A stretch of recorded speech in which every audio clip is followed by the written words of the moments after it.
What is up, ladies and gentlemen? Welcome back to episode number 76 today of the My Player Career Mode. And as we get into today's episode, Ben has been on Twitter for the first time in a while. He hasn't tweeted in quite a while, but he's got a tweet for you all, and it's basically just going on about winning the cup, of course, last episode. If you missed it, of course, spoilers have already been done. I apologise for that, but you did miss Ben and Manchester United winning the Carabao Cup the hard way. They had to go to penalties against Everton.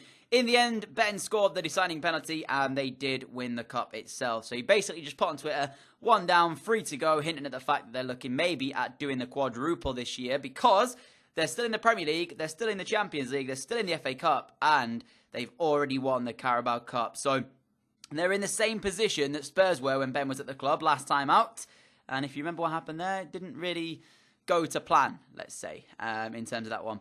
But we'll see what's going to happen with Manchester United this time around. And the first game, actually, is a very, very good one because Ben is going back to where it all began. He's travelling to Wolves to take on the club that gave him his first professional contract. We did take them on, I think, last episode, but that one was at Old Trafford. This time around, he is over at Molineux. So we're going to see how much of an impact this is going to have on his game. You know, is he going to get a few, what's the word, I guess, banter? Could that be said? Or hassle, let's call it, from the fans? We'll find out anyways. He's not fully fit for this one, not 100%, but he does start regardless. He won't complete the full 90 minutes, though.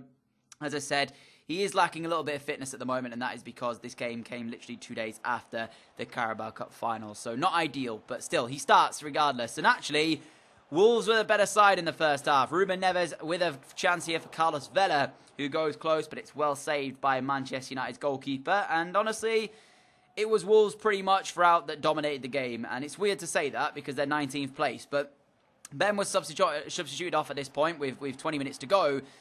And I mean, it was really, really strange because obviously there, John Stone did quite well to take down that cross. And actually he kept the ball out of the goal even after being fouled there and attempted pushed over. But yeah, it was Wolves just dominating. United never really got into the game. And Haidara here on the left-hand side finds Ruben Neves. A lovely ball through to Carlos Vela yet again. That link-up play between those two guys was very, very good. And the Mexican is close to making it 1-0, but he can't find the back of the net there. As this time around, the post is what stops him from scoring. But as I said, it was disappointing from United. They never really got going in this game at the Molineux, and you can say it's cup final, I guess, hangover, and that might be why winning the cup and then having to play here is not ideal straight away 2 days after. But they should have performed better, and they were quite lucky, actually, to come away with a 0-0 draw from the first game. So ultimately, United not starting off this episode fantastic at all, of course. Ben only completing around about 55 minutes of that one. As I said, he wasn't fully fit, so that is the reason why, nothing else due to injury or anything like that. It was just literally, he had played in the cup final, 120 minutes there as well, so we have to take that into consideration. So it's not ideal to have to then play 2 days later. But luckily, United do get something out of the game. Not quite the 3 points, but they won't be too worried about that aspect of it. Because at the time, we didn't know how Chelsea got on. We didn't know how Spurs got on. So it is what it is, and we'll find out their results later on. But now, this is where the episode starts to get a bit more tough. Because from here on out, there are some very, very difficult games for Ben and Manchester United. The first one is against Liverpool. Of course, the rivalry is there. They've already defeated Manchester United once this season.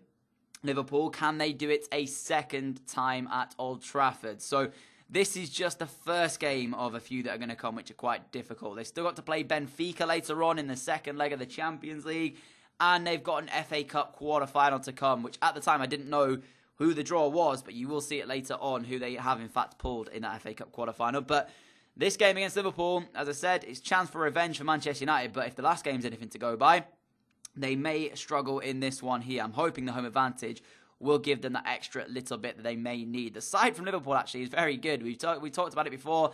Other than Solanke up top, maybe that is the only change I would possibly make to this Liverpool team if I was in charge. But that's the league table heading into this game. Still 2 points separating Chelsea, Manchester United and Spurs. So they also drew their games as well. The first chance coming in the first couple of minutes here. As the ball was in the centre of the field of play, Matic gets it back and receives a little 1-2 there. Lukaku goes backwards. That's a great run from Ben, who gets played in on goal.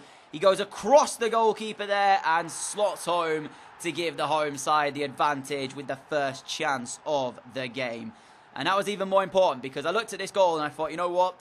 The way we've been playing recently, that is a really good start to this game. United struggling to create much, but that just showed you when they get on the front foot, they can create chances. Great pass through. Ben kept his composure and his nerve and slides it past the oncoming sliding tackle, and Loris Karius as well in between the sticks. You know, on another day, Liverpool may have blocked that and the keeper may have got there. This time around, though, it doesn't matter, and Ben has given his side the lead inside the first 6 minutes. And what I really liked about that was the calmness and the composure he showed. He didn't go for power, didn't try and do anything fancy, just literally passed it back across the face of goal, slid it into the bottom corner, and gave his team the 1-0 lead. Very unfortunate there for Liverpool. The second time they're sliding in now and very close to getting it. Just couldn't do it on that occasion either.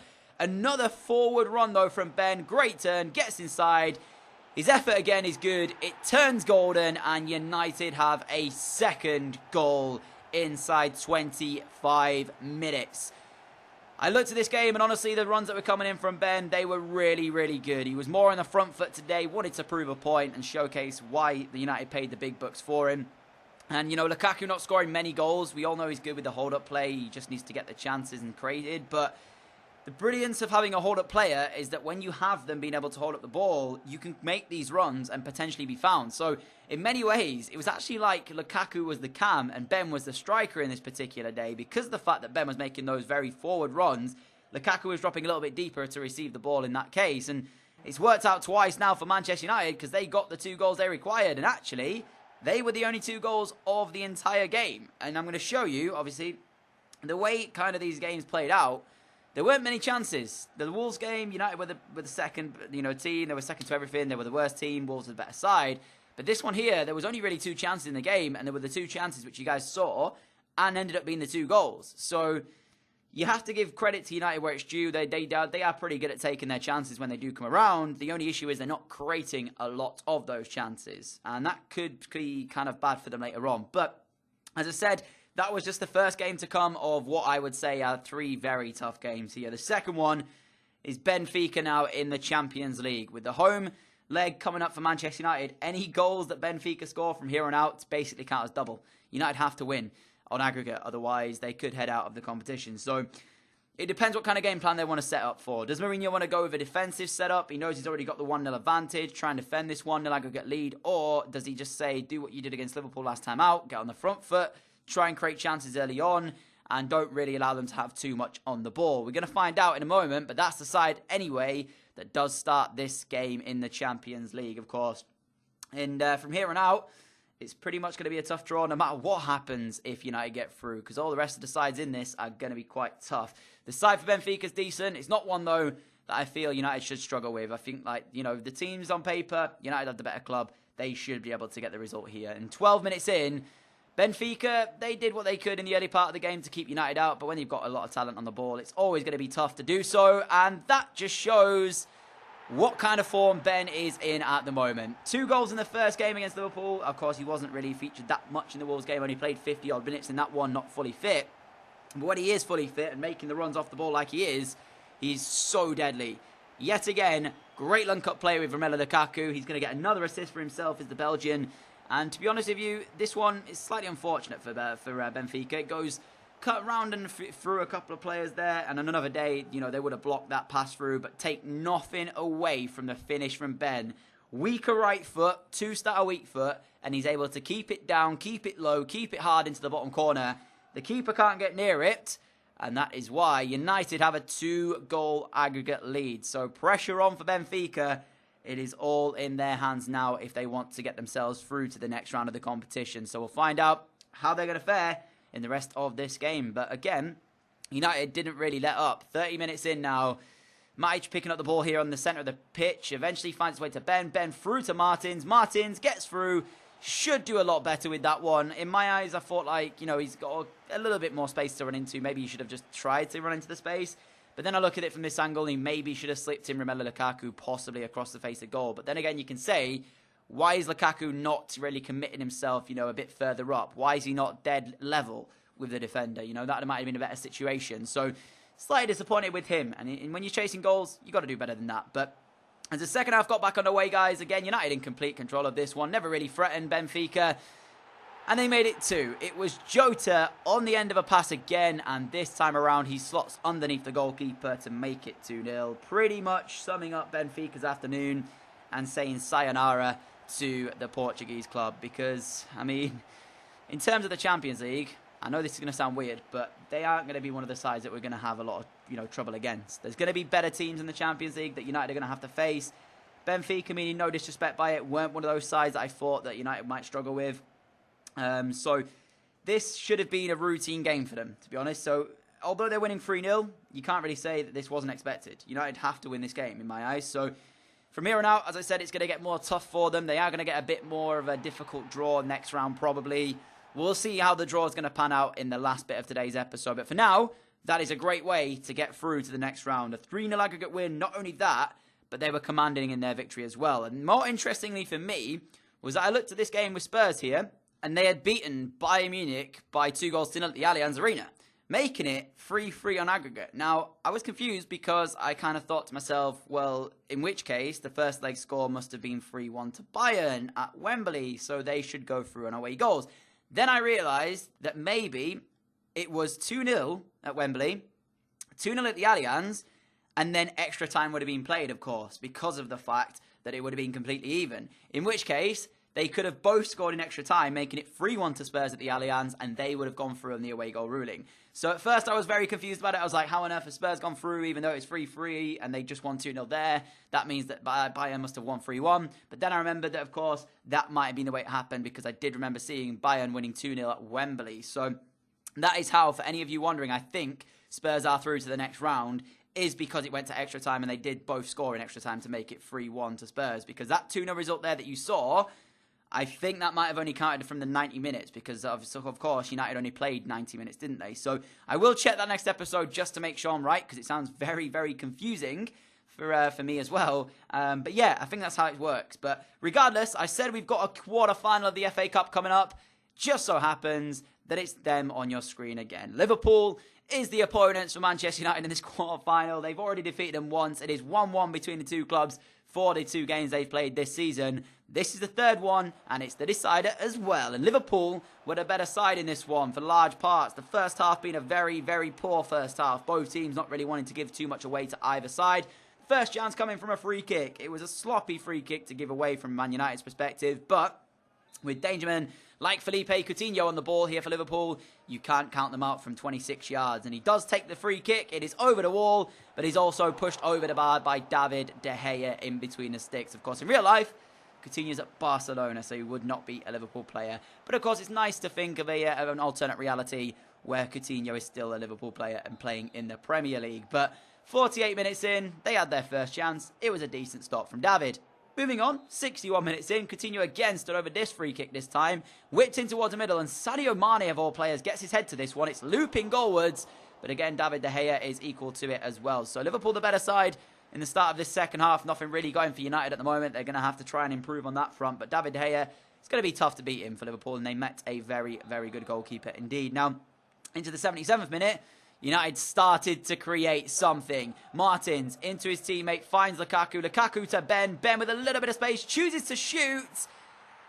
And it sums up Liverpool's goalkeeping frailties. Because if they can get a good goalkeeper, they would be such a good side. You know, they have great attack. And, you know, for that matter as well, defensively, I think they need another player as well. Not just in real life, but in this series, they've done what they needed to do. They've got Grimaldo at the back. He's a very good left back. But again, Loris Karius has got to save that. It's a decent strike from Ben, don't get me wrong. He got a lot of power behind it, and it might have been the fact that Ben took it quite early, which has probably caught out Karius. But he will be thinking himself that he's got to do a lot better with that one there. So United are happy because it gives them the lead. Of course, Ben can celebrate the goal. But as I said, you know, from a goalkeeping perspective, if you was a coach, you would not be happy with your keeper there. And then 88 minutes in, when Liverpool trying to get something back in the game, cross towards the middle. It's not defended very well at all. And there is Rafael Varane to double the United lead and make it 2-0 in a game where, to be honest, this one was a lot more even than the first game that they played of today's episode. But this time around, United again, they only created 2 chances. They took them both. Liverpool had a couple. They didn't take theirs. But Again, is that the fact because Liverpool's keeper's maybe worse than Manchester United's? You guys can decide that in the comments. Ben not given the assist for this one because it did touch a Liverpool defender on the way through. Kind of harsh, but it's the way it goes sometimes. Very good header nonetheless from Rafael Varane.